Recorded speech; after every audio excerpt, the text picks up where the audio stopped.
नमस्कार दोस्तों, मेरा नाम है विजय कुमार। आप देख रहे हैं कॉमिक्स पिटारा चैनल को। तो चलिए दोस्तों, मनोज चित्रकथा की इस शानदार कॉमिक्स को शुरू करते हैं, जिसका नाम है रहस्यमय साधु एवं चतुर सारस। तो आप देख सकते हैं इसका कवर पृष्ठ, जो कि कुछ इस तरह का है। ओके, तो चलिए इसकी शानदार स्टोरी को शुरू करते हैं। सुजानगढ़ के जमींदार करण सिंह का इकलौता पुत्र ज्योति सिंह शक्ल सूरत से तो वो बहुत सुंदर था, लेकिन अपने पिता की भांति कुशाग्र बुद्धि का नहीं था। उसके बारे में सोच सोचकर करण सिंह हमेशा परेशान रहता था। उसकी एक ही इच्छा थी, काश मेरा बेटा अपनी बुद्धि के बल पर दुनिया में नाम कमाए। दूसरी ओर ज्योति सिंह गांव के गंदे बच्चों के साथ सारा दिन कबड्डी खेला करता था। एक दिन प्रीतमगढ़ के जमींदार रौनक सिंह अपने मित्र करण सिंह से मिलने सुजानगढ़ आए। क्या बात है करण सिंह जी, तुम कुछ चिंतित से दिखाई दे रहे हो। रौनक सिंह जी, जिसका इकलौता पुत्र कपूत निकल जाए उसे चिंतित तो रहना ही पड़ता है, कहकर करण सिंह ने अपने पुत्र की आवारगी के बारे में उसे विस्तार पूर्वक बताया। करण सिंह की परेशानी जानकर रौनक सिंह ने उससे कहा, मित्र करण सिंह, हमारे गांव में पुरुषोत्तम नाम के एक विद्वान अपने आश्रम में बच्चों को शिक्षा देते हैं। मेरा विश्वास है कि पुरुषोत्तम जी के आश्रम में जाकर तुम्हारा नालायक बेटा पूरी तरह सुधर जाएगा। यदि ऐसी बात है तो मैं ज्योति को पुरुषोत्तम जी के आश्रम में पढ़ने के लिए अवश्य भेजूंगा। इस घटना के कुछ ही दिनों बाद, गुरुदेव, मैं चाहता हूं कि मेरे पुत्र ज्योति सिंह को आप शिक्षा दें। ठीक है जमींदार साहब, आप अपने पुत्र को हमारे पास छोड़कर जा सकते हैं। 5 वर्ष में हम आपके पुत्र को पूरी तरह शिक्षित कर देंगे। आश्रम में ज्योति सिंह को छोड़कर जाते समय करण सिंह ने उससे कहा, ज्योति, मैं तुम्हें एक ऐसे विद्वान के पास छोड़कर जा रहा हूँ जो तुम्हें हर विषय में निपुण कर देंगे। यहाँ दिल लगाकर पढ़ना, खूब मन लगाकर गुरुजी की सेवा करना। अच्छा पिताजी। ज्योति को वहाँ छोड़कर करण सिंह सुजानगढ़ वापस चले आए। अब पुरुषोत्तम जी ने ज्योति को पढ़ाना प्रारंभ किया, लेकिन जल्द ही वे जान गए कि उसके पढ़ने में तनिक भी रुचि नहीं है। ज्योति सिंह तो पढ़ने में बिल्कुल भी ध्यान नहीं लगाता है। इस प्रकार ना पढ़कर तो ये मेरे नाम को बट्टा लगा देगा। ये सोचकर एक दिन पुरुषोत्तम जी ने ज्योति से पूछा, बेटा ज्योति, पढ़ने में तो तुम्हारा मन लगता नहीं है। अब तुम ये बताओ कि तुम्हारा मन किस कार्य में लगता है। गुरुजी, मेरा मन तो खेल कूद, शिकार खेलने एवं पशु पक्षियों की बोली सीखने में लगता है। ठीक है, आज से हम तुम्हें पशु पक्षियों की बोली समझाना प्रारंभ करेंगे। हमें विश्वास है कि तुम पशु पक्षियों की भाषा जानकर जीवन में उन्नति की ओर अग्रसर होगे। उसी दिन से ज्योति गुरुजी से पशु पक्षियों की भाषाओं को समझने की शिक्षा लेने लगा। चूं चूं ची ची। बेटा, चिड़िया से कह रहा है कि आओ दाना चुगने चले, और चींची करके चिड़िया चिड़िया की बात का समर्थन कर रही है। जी गुरुजी। खाली समय वो खेल कूद में बिताता और कभी कभी जंगल में शिकार करने भी जाता। इस प्रकार पूरे 5 वर्ष व्यतीत हो गए। एक दिन गुरुजी ज्योति से बोले, ज्योति, आज तुम्हारी शिक्षा पूर्ण हो गई है, इसलिए अब तुम अपने घर जा सकते हो। अच्छा गुरुजी। पुरुषोत्तम जी को प्रणाम करके वो अपने गांव की ओर चल पड़ा। जब वो सुजानगढ़ पहुंचकर अपने पिता के पास गया तो करण सिंह ने उससे पूछा, बेटा जरा बताओ तो सही, पुरुषोत्तम जी से तुमने क्या क्या सीखा। पिताजी, पुरुषोत्तम जी से मैंने पशु पक्षियों की भाषा को समझने का ज्ञान प्राप्त किया है। क्या तूने अपने जीवन के कीमती 5 वर्ष जानवरों की भाषा सीखने में खराब किए हैं। जी पिताजी। तो अब तेरे जैसे नालायक बेटे के लिए मेरे घर में कोई जगह नहीं है। जा, मेरी आंखों से दूर हो जा। जैसी आपकी आज्ञा पिताजी। ज्योति सिर झुकाकर वहां से जाने लगा तो पीछे से करण सिंह ने उससे कहा, जाते जाते एक बात और सुनता जा। जब तक मूर्खता छोड़कर तू अक्लमंद नहीं बने तब तक भूल कर घर की ओर मुंह ना करना। ज्योति सिंह घर से निकलकर सोचने लगा, बिना सोचे समझे मैं घर से तो निकल आया, पर अब जाऊं तो कहाँ जाऊं। जब कुछ समझ में नहीं आया तो गांव से बाहर की ओर चल पड़ा। चलते चलते वो एक जंगल में जा पहुंचा। ओह, झाड़ी के पास एक घायल सारस पड़ा है, मुझे उसके पास चलना चाहिए। जैसे वो झाड़ी के पास पहुंचा, सारस जोर से चिल्लाया, क्वां क्वाऊं क्वाऊं।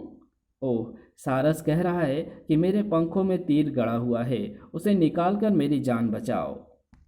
ज्योति ने आगे बढ़कर सारस को अपनी गोद में उठा लिया और उसके पंखों में गड़े तीर को खींचकर बाहर निकाला। तत्पश्चात कुछ ही देर में सारस स्वस्थ हो गया। तब उसकी पीठ थपथपाते हुए ज्योति ने कहा, चल अब जल्दी से अपने घर वापस चला जा, कहीं फिर किसी शिकारी को नजर आ गया तो तेरी जान की खैर नहीं। अगले पल, आज मैंने बहुत अच्छा काम किया है। यदि मैं जानवरों एवं पशु पक्षियों की भाषा नहीं सीखता तो आज मुसीबत में फंसे सारस की जान कैसे बचाता।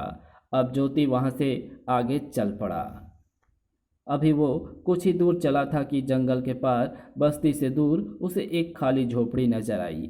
ये झोपड़ी खाली पड़ी है, मुझे सिर छिपाने के लिए कोई आसरा चाहिए। क्यों ना मैं इस झोपड़ी में रहने लगूं।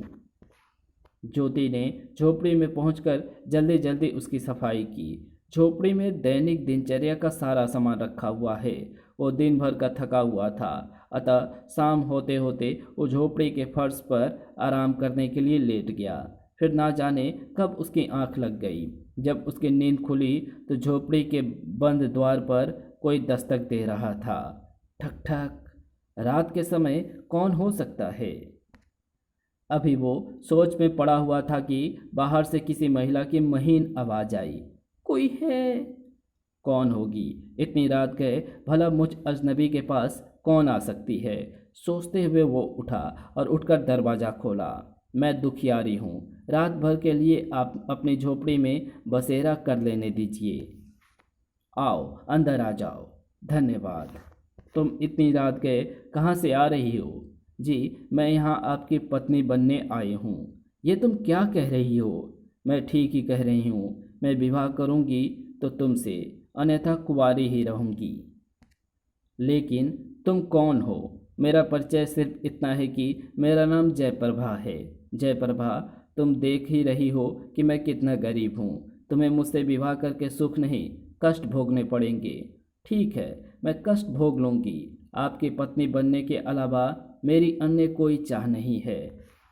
ज्योति उसकी बातें सुनकर क्षण भर विचार करता फिर बोला, क्या तुम सच कह रही हो जयप्रभा। हाँ, मैं सच कह रही हूँ। ओह, मैंने तो सपने में भी नहीं सोचा था कि तुम जैसे रूपसी से मेरा विवाह होगा। कहीं मैं स्वप्न तो नहीं देख रहा हूँ। नहीं, तुम स्वप्न नहीं देख रहे हो। दूसरे दिन ही दोनों ने एक दूसरे के गले में वरमाला डालकर विवाह कर दिया। उस दिन से दोनों का जीवन सुख से बीतने लगा। जयप्रभा घर का सारा काम करती और ज्योति जंगल से लकड़ियां काट कर लाता। लकड़ियों को नगर में बेचकर दोनों मज़े से जीवन यापन करने लगे। जब उन दोनों के पास थोड़ा धन जमा हो गया तो एक दिन जयप्रभा उससे बोली, स्वामी, मैं करघा चलाना जानती हूँ। यदि आप करघे का इंतजाम कर दें तो मैं बढ़िया कपड़ा बुनकर घर की आर्थिक स्थिति में आपकी सहायता कर सकती हूँ। ठीक है, मैं शीघ्र ही तुम्हारे लिए करघा लगा दूंगा। ज्योति ने जल्द ही अपनी झोपड़ी के पास दूसरी झोपड़ी बनाई और जमा किए धन से उसमें एक करघा भी लगाया। स्वामी, मैं आज से ही कपड़ा बुनना शुरू कर देती हूँ, लेकिन पहले आपको एक वचन देना होगा। कैसा वचन जयप्रभा। मैं झोपड़ी बंद करके पूरे 7 दिन तक एकांत में करघे पर कपड़ा बुनूंगी। आप उन 7 दिनों तक दूसरी झोपड़ी में रहेंगे और मेरी झोपड़ी में बिल्कुल नहीं झांकेंगे। ये तुम मुझसे कैसा विचित्र वचन ले रही हो जयप्रभा। फिर भी तुम्हारा मन रखने के लिए मैं तुम्हें ये वचन देता हूँ। ज्योति अपनी झोपड़ी में आ गया तो कुछ ही देर में करघे के चलने की आवाज़ सुनाई देने लगी। खट खटाक खटाक। लगता है जयप्रभा ने कपड़ा बुनना शुरू कर दिया है। करघे के चलने की आवाज़ वातावरण में 6 दिन तक गूंजती रही। 7वें दिन की सुबह झोपड़ी का दरवाज़ा खुला और हाथ में बुना हुआ वस्त्र लिए जयप्रभा झोपड़ी से बाहर निकली। जयप्रभा पहले से कुछ दुबली लग रही है। लगता है कपड़ा तैयार करने में इसे काफ़ी मेहनत करनी पड़ी है। ओह, तुम तो बहुत अच्छा कपड़ा बुन लेती हो जयप्रभा। ऐसा बढ़िया बुना हुआ कपड़ा तो मैंने पहले कभी नहीं देखा। व्यर्थ की बड़ाई करने को रहने दीजिए, जाइए आप शहर जाकर ये कपड़ा बेच आइए। ठीक है, मैं अभी शहर जाता हूँ। एक बात याद रखना, कपड़े को पूरी 100 मोहरों से कम में ना बेचना। ज्योति उसी समय बुना हुआ कपड़ा लेकर शहर पहुँचा। ओह, ऐसा सुंदर कपड़ा, ऐसा बढ़िया कपड़ा तो पहले कभी बाजार में नहीं देखा। ए भाई, ये कपड़ा कितने का दोगे? ये कपड़ा पूरी 100 मोहरों का है। ये सुनकर लोग चौंके। अरे इतने महंगे दाम? कपड़ा तो अच्छा है पर दाम ज़्यादा है। इतना कीमती कपड़ा कौन खरीद सकता है भला? लोगों की भीड़ धीरे धीरे उसके पास से छट गई। तभी उस नगर के राजा का एक कर्मचारी उधर से गुजरा। ज्योति के पास उस कपड़े को देखकर वो चौंका। ओह, कितना सुंदर कपड़ा है! ऐसा बढ़िया कपड़ा तो मैंने पहली बार देखा है। राजा को ये कपड़ा ज़रूर दिखाना चाहिए। राजा का कर्मचारी ज्योति से बोला, तुम्हारे कपड़े को हमारे राजा के सिवा और कोई नहीं खरीदेगा। आओ मेरे साथ राजमहल चलो। चलो भाई। राजा ने वो कपड़ा देखा तो खुशी से चौंक पड़ा। ये कपड़ा तो सारस के पंखों से बना है। संसार भर में खोजने पर भी ऐसा कपड़ा नहीं मिलेगा। राजा ने ज्योति से वो कपड़ा ले लिया और उसे 100 मोहरे देते हुए बोला, लो ये 100 मोहरे लो। ऐसा ही कपड़ा फिर लेकर आना। जो आज्ञा महाराज।